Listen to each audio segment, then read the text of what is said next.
Hello and welcome to Guides.Global.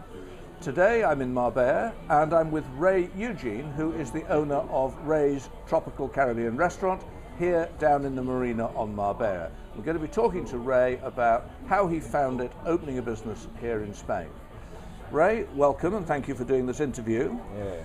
Let's just start off by talking a little bit about you. Where do you come from? I'm from St. Lucia. And how long have you been in Spain?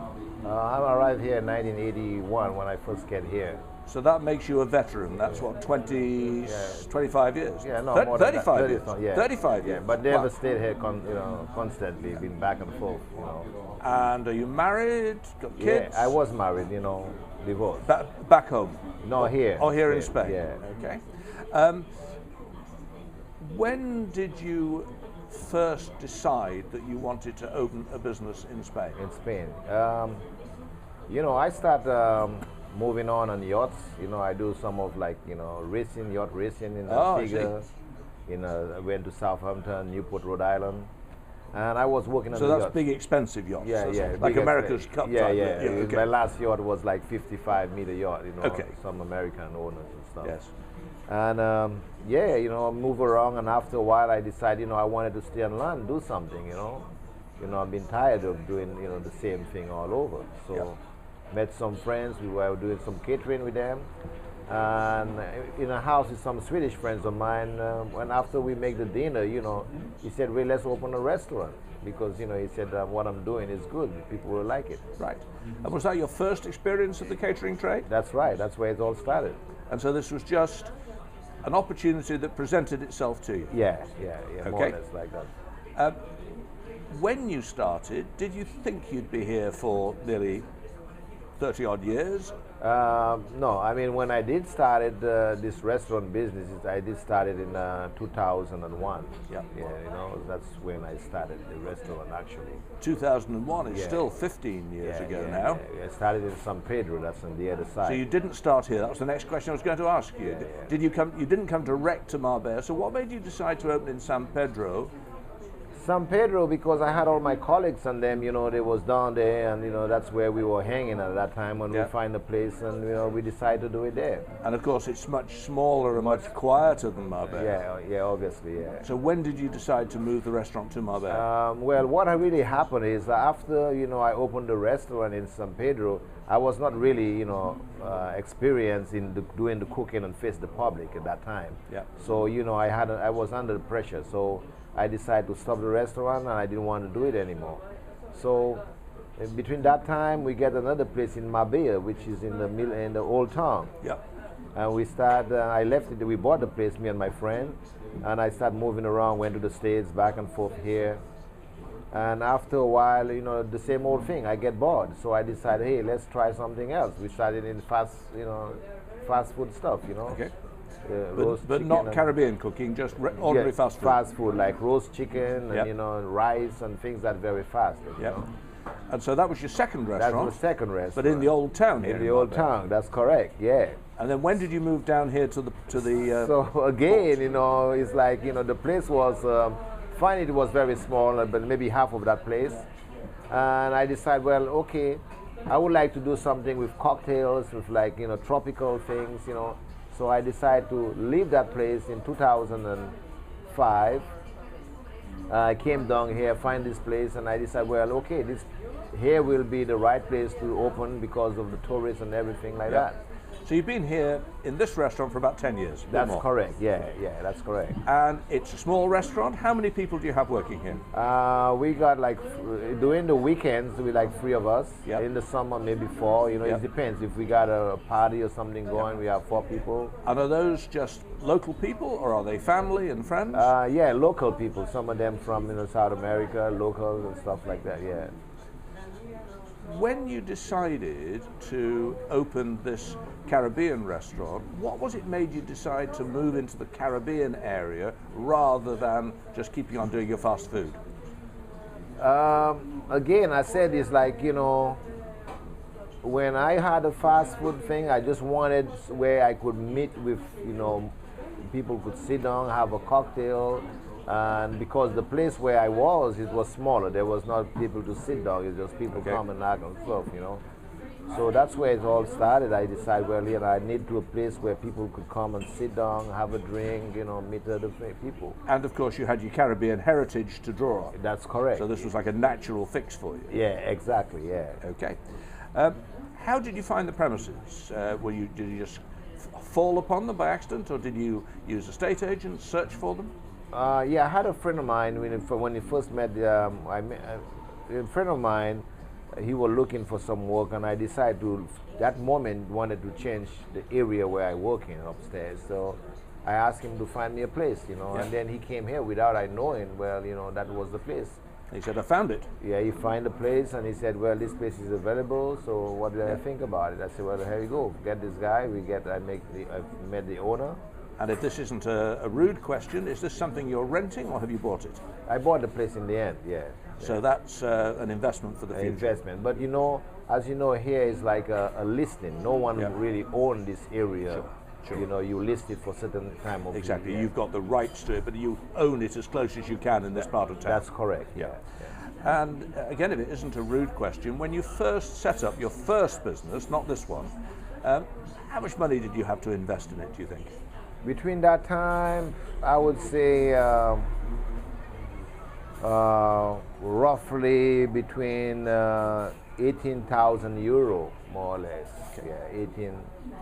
Of course, and that was quite a long time ago. That's so a long time back. Yeah. Be a lot more today. Do you have any idea what it would cost you today if you wanted to set up the same thing again? Well, because of the economy so down, probably it could be between 25,000 or something like that. Okay. Yeah. Okay. In the area where I was in San Pedro, yeah. And of course, a lot more expensive here in Marbella. Yeah, that's correct. Yes.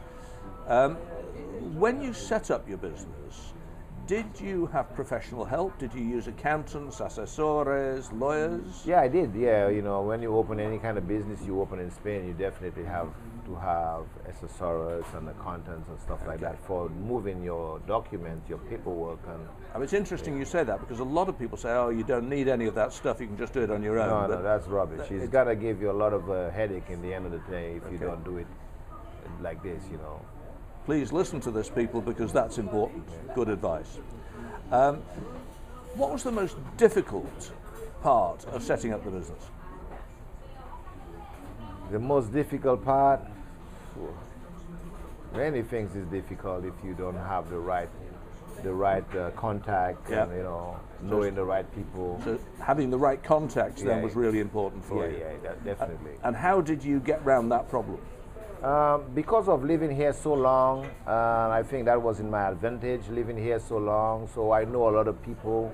You know, I used to be in many different gyms, I met different type of people, so that probably was in my advantage. And I guess you maybe didn't necessarily know the lawyer or the accountant, but you knew someone who did know the lawyer or the accountant. Yeah, that's where I'm coming from. Yeah. And if you were doing it again today, what would you do differently? What have you learned from doing it? Yeah, I think I learned a lot, you know. I mean, if I have to do it again, I'll have to take everything one at a time, you know, first of all, go to the authority, knows if this place is available, what I need, you know, how much money that I need to spend, everything, write everything down. Because so when plan, have a plan, exactly. Yeah, rather than just say, hey, just go inside. I found a place, let's do it. Let's do it, yeah. Turning to running the business, running a bar and restaurant in Spain is hard work, isn't it? Yeah, absolutely. How many hours a week is or do you work? I get here, now I break the hours down, like I start in the afternoon, night work, like 6 o'clock till maybe 4 in the morning. Yeah. But before I used to get here at 2 o'clock having lunch until 4 in the morning. And you're doing 6 o'clock now, what, because it's winter hours? Yeah, winter hours, yeah. And if it's the summertime, you're going to be back to 2 o'clock? In the summer, no, because, you know, it's quite a lot of hours for me, you know. I try to break down the hours. Yeah. So that's why, you know, I live, you know, break it down for that time. But even 6 o'clock at night till 4 in the morning, that's still 10 hours. That's correct. And that's 7 days a week? 7 days. Right now I having like, on Mondays I take a day off. Okay. Which is just to move around, do my paperwork, buy things. I mean, it's not really. So you're still working, exactly, but you're just not serving behind the restaurant. That's correct. That's correct. And what do you do on a day-to-day basis? Having seen you here before, you're not a boss who works in an office. You're right on the kitchen, doing the cooking and serving and all of that stuff. Yeah, that's right. Yeah, that's right. Do you think that if you're going to start a small bar or a restaurant in Spain, you have to do that? Or do you think you can be a sort of hands-off boss? Because of the time that I've been putting in this business, to be honest with you, I think that I burn up myself. You know, I'm really tired. Yeah. And if I have to do this again, I need to find someone that will be ready to do it, which is another thing. It's very difficult when you have a business. If you're not there, if I wasn't here in that business, that would have been shut down a long time. Yes. Definitely. Yes. Because people, they come for the hours and they don't care if after 10 minutes later someone come, they got to serve. It's not, I have nothing to do with them. So you've got to have control. Yeah. How difficult have you found it? I mean, running a business, I guess, in every country is difficult, but how complicated has it been in Spain running this business? Yeah, it's been complicated. You know, I mean, before when I first opened there, I get myself involved with things that I didn't know was existing, which is the law. I don't know what kind of political thing that was going on, and I get myself tied up with that. Yeah. You know, it was quite difficult, very hard when I first opened the business. And what do you think was the most difficult thing you've had to deal with? Most difficult thing I had to deal with, well, is the law. The law. Yeah. The law because of the restrictions on what you can do. Yeah, absolutely. Yeah. Yes. Okay. And what's the best bit? What's been the best bit of running your own business in Spain? The best thing running your own business, you're your own boss, and you meet different people, and you don't have to be, stressed out with another way of having someone above you, Yeah. Who are your customers in this business? Are they Spanish people, foreign people, a mixture? A mixture of all type of people: English, Irish, German, Swedish. Since the 2006 I opened, I have all type of nationality here, all type of people. And how important? Do you speak Spanish? Yeah, I do speak Spanish. Not fluently, but I could get by, yeah. Enough to get by. Yeah. How important to you is it that you have the ability to speak Spanish? Would it be much more difficult without that? Oh yeah. If you don't speak the language, anything will happen, First of all, it's an advantage. You could, if you got some Spanish people coming here, you could, get along with them. If you got the English people coming here, which I speak, I would say, maybe 3 languages, French, because back home we speak Creole, which is the broken French, and the French had this country before. So if you don't speak the language, Spanish language, you could have a lot of problems. And what do you do with people from, say, Russia or... Well, they got to speak the Spanish because, I ain't living in Russia, so, they have to speak Spanish. So which is the Russian people, they are very quick of speaking the language. So if you would tend to speak Spanish to them rather than English, would you? That's right. Okay. If they speak English to me, yes, I will communicate in English. One of the things that worries people when they're thinking of opening a business in Spain is dealing with the administration. Mm-hmm. They say, oh, Spain has a reputation for being slow and bureaucratic, etc., etc., etc. How difficult have you found that? Yeah, I think this is correct, maybe in the north side the people are more fast, but way down in Andalusia, the people are way laid back, They really lay back, You from the Caribbean to say they're laid back. So they lay back, it's more or less like, And how have you got round that problem? Well, I think because coming from St. Lucia in the islands, we more or less the same way, so... Yes. It's like go slow and stop, so yeah, it's more or less the same, What about employing people? Have you had any difficulties with people? Them not being able to get rid of them when you employ the wrong person? No, it's not easy. It's not difficult to get rid, because if they don't do the job right, all what you got to do is to give them another chance and explain them. Look, if you do that thing wrong again, that is, you're no good for me. It's a business. In the end of the day, nothing personal. And how easy has it been to find good people? find good people here in the Costa del Sol is quite difficult. And what are you looking for? If you're looking to employ someone, what are you actually looking for? What's a good person? I would say, to be honest with you, the people outside, like, you know, in the Middle East, not Middle East, like Russian people, you know, South American people, they are more ready to work. You know, they will give you what you want, which is like you got the Spanish people, more or less, you know, they don't really want to do the job and so on, you know. And are you looking for people who speak English if you're looking for employees? Oh yeah, English and Spanish, yeah. English and Spanish, they're the two. Yeah. And I guess the ability to talk to people. That's right. That's and be right. hospitable. That's correct. Yeah. What about money? Do you think you've made a decent living running a restaurant here in Spain? Just about. Just about. Yeah.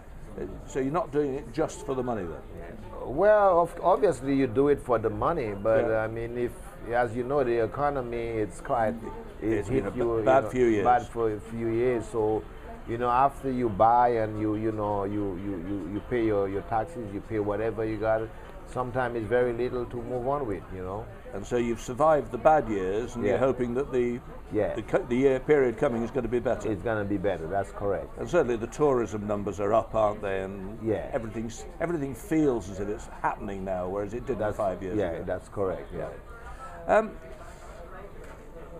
Finally, what about living here in Spain? Forget the business, just the actual act of living here. How's that been? It's nice. I mean, here in the Costa del Sol is beautiful. Yep. Yeah, it's, if you got the money, you know, you could live here and no bother nobody, you know, be yourself, you know. You could have a very good time here. You know, here you got everything. You got the sea, you got the mountain, you got people around you, and there's so many different nationalities. If you could fit with those people, you could really have a good time and live quietly. Now, I don't think you've got any kids of school age now, have you? No, my kids are quiet, you know. What about the healthcare system? Have you had cause to use that? Yeah, you know. Good, bad, average? It's okay. Yeah. Yeah, it's okay. So you're not worried about it? No, not really, because, you know, I have a private insurance in case something go wrong, and plus the hospital, the Costa del Sol, I think they're pretty good. It's a good hospital, isn't it? Good hospital, because if you got a problem if the private insurance, they recommend you, if you got to do any kind of operation or anything like that, you got to go over there, which they got all the equipment. And of course, it's only 3 or 4 kilometers from here. It's really close. Yes, right. Big hospital with all the facilities you might need. That's correct. Yeah. Final 2 questions. What's the best thing about living in Spain? The best thing living in Spain, I mean, you know, if you look around you, you go to England at this moment, it's freezing, cold and freezing. You go to Germany, Sweden, France, just around the corner. Here in Spain, you know, especially in the south, you know, it's pretty good. Yeah, I mean, here we are in mid-January. It's been sunshine all day. Sunshine all day. You could go and swim 21, 22 degrees, something like that. Exactly. Yes. Yeah. And the worst thing? The worst thing is, you know, to deal with, you know, the society, you know. There's many things that's around you that would not be right. Okay. Yeah. Do you want to give an example of that?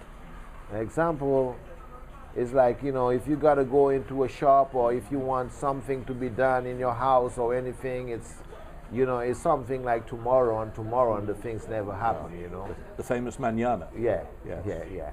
Okay. You know, it's very typical. Ray, thank you very much indeed for an interesting conversation. Yeah. Thank you very much. If you want to find out more about this, read our guide to opening a restaurant in Spain. Also see our guides to taxes and doing business in Spain, and indeed the whole host of guides we have on Guides.Global. If you like this video, like us. If you'd like to follow us, follow us. Whether you do that or not, see you next time. Goodbye.